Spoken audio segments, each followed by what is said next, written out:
当年我和悟空两情相悦，他答应娶我为妻。无奈使命在身，必须奔赴西天。竟有这种事，存在疑点。大师兄不会这么做的。你们怎么忍心质疑这样一个弱女子？孙悟空实在太过分了，简直就是渣男。他的尾巴是假的，这下打白了吧？一群混蛋！西行爱手册，好！野牛一族，你们的末日到了！新仇旧恨，今天一并算清楚。白狼、八戒，保护好小雨。我们现在没有别的选择，必须战斗。 Halo geng, jumpa lagi bersama saya di channel Saiful X. Di video kali ini admin akan menceritakan film Shing-Chi Season 3 episode 12, yang mana kali ini kita akan melanjutkan episode sebelumnya. Sebelum memulai alur ceritanya, admin mau intro terlebih dahulu.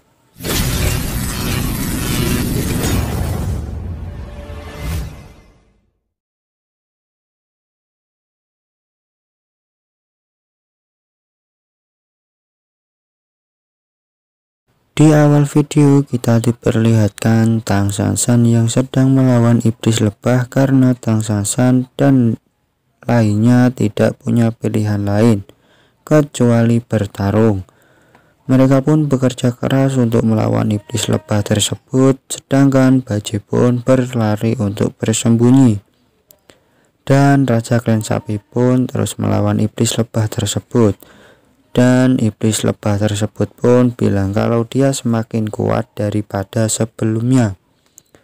Lalu ia pun membawa segerombolannya untuk menyerang Raja Klan Sapi dan yang lainnya. Dan Raja Klan Sapi tersebut pun menahan serangan iblis lebah tersebut dengan sekuat tenaganya. Lalu Perdana Menteri tersebut pun membantu melawan iblis lebah itu. Namun sayang, ia malah diserang dari belakang oleh iblis lebah tersebut dan berhasil menyedot darahnya hingga Perdana Menteri kehabisan tenaganya. Dan Cao Jing pun membantu Perdana Menteri tersebut dengan pasirnya, sedangkan Bajie masih bersembunyi. Sedangkan Tang Sansan masih melawan iblis lebah itu, namun tampaknya target dari iblis lebah tersebut bukan Klan Sapi, namun Xiaoyu.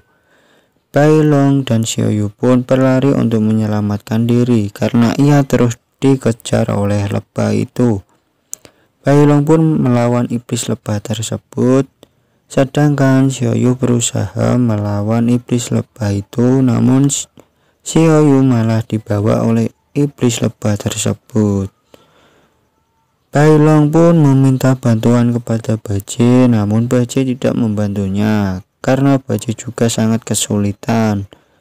Lalu Bai Long pun meminta bantuan naga kakak Shou-nya untuk melawan iblis lebah itu.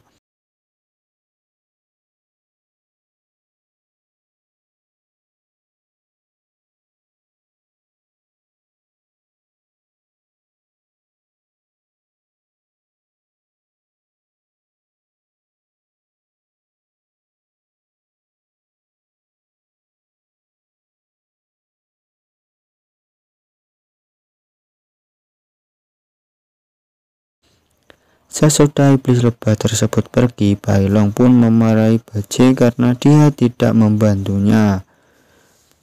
Bajie pun bilang kalau ia tidak bisa mengumpulkan auranya, tidak berani bertarung dengan gegabah. Namun Bai Long pun masih menyalahkan Bajie. Dan Bajie bilang kalau itu tanggung jawabmu untuk melindungi Xiaoyu. Sekarang kau gagal malah menyalahkanku.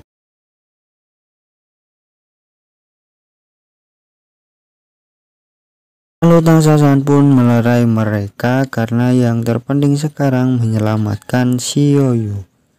Karena ia diculik oleh lebah berbisa, kesempatan Xiaoyu lebih penting. Kita tidak boleh kehilangannya. Bai Long pun meminta maaf kepada Bajie. Bajie pun bilang kalau ia akan merebut Xiaoyu kembali. Dan Tang Sansan pun bilang kepada Raja Klan Sapi kalau lebah berbisa jauh lebih kuat daripada sebelumnya. Dan Raja Klan Sapi tersebut bilang kalau dia tidak akan kalah dari iblis lebah itu. Tang Sansan pun bilang dengan kekuatan raja tentu tidak takut dengan kekuatan lebah berbisa. Tapi bagaimana dengan lainnya? Karena perang berlarut-larut ini, keuntungan pasti di pihak lebah berbisa. Kami membunuh ratusan lebah berbisa, tapi darah yang mereka hisap cukup untuk memberi makan dan menetaskan ribuan telur.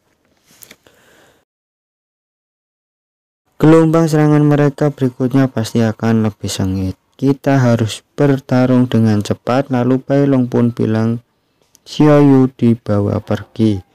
Kita harus menemukan sarang lebah berbisa dan menyelamatkan Xiaoyu.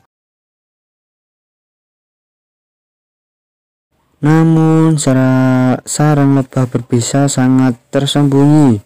Aku telah mencarinya selama bertahun-tahun dan masih tidak mengetahuinya, ucap Raja Klan Sapi tersebut. Dan Perdana Menteri tersebut pun punya cara karena ia bisa melacaknya.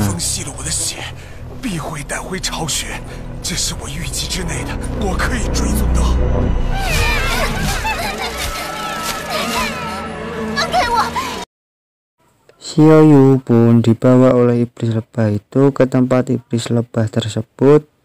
Lalu iblis lebah tersebut bilang, kamu orang yang mereka inginkan, apa yang spesial darimu? Sebenarnya aku ingin mendapatkanmu kembali. Hanya nutrisi ini tidak cukup untuk menetaskan telur.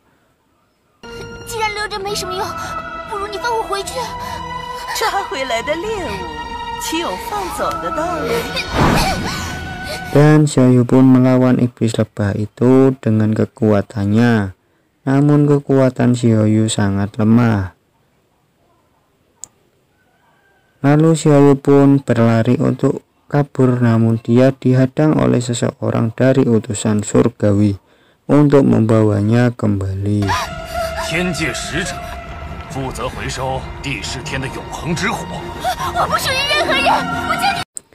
Lalu Xiaoyu pun diserang dari belakang oleh teman seseorang tersebut hingga Xiaoyu pingsan.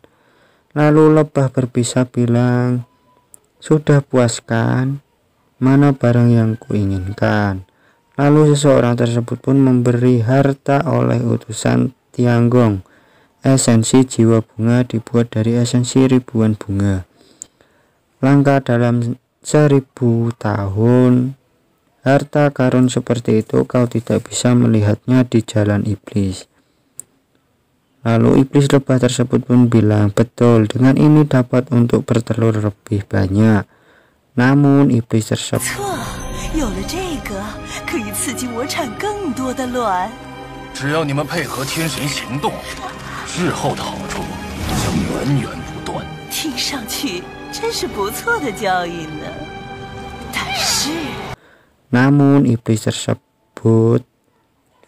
pun menyedot darah orang tersebut. Lalu mereka pun dibawa ke ruang kepompongnya. Dan mereka pun dibawa ke tempat iblis lebah tersebut untuk jadi santapan dari iblis lebah yang baru menetas. Mereka pun langsung diserang oleh ribuan lebah hingga pun mereka mengeluarkan jiwanya untuk kembali ke kerajaannya. Kelompok yang mengambang satu persatu itu adalah utusan surgawi yang telah meninggal. Serahkan jiwa di kelopak bunga, terbang kembali padaku. Ada begitu banyak. Mereka telah melanggar aturan di masa lalu, menjadi utusan surgawi. merupakan satu-satunya cara untuk menyingkirkan kejahatan. Bahaya jalan iblis tidak diketahui sebelum mereka melakukan tugas. Semuanya tahu mengenai situasi 9 kematiannya. Mesti terkubur di tempat lain, tapi jiwa mereka kembali kepadaku. Dapat dianggap sebagai memenuhi syarat. Aku selalu berdoa untuk setiap seorang terhadap perjalanan mereka. Sangat menyedihkan. Ning, jika tidak ada urusan, kamu bisa kembali. Baik, Dewa Sasin. Lalu Dewa Sasin pun keluar dari tempatnya tersebut tanpa sadari. Ia pun menabrak seseorang. Seseorang tersebut pun merasa kaget dan meminta maaf kepada Dewa Sasin. Lalu Dewa Sasin pun memintanya untuk pergi. Namun agak aneh dengan orang tersebut. Sikapnya berbeda. Orang tersebut pun masuk ke ruangan Kaisar Santian untuk memberikan informasi.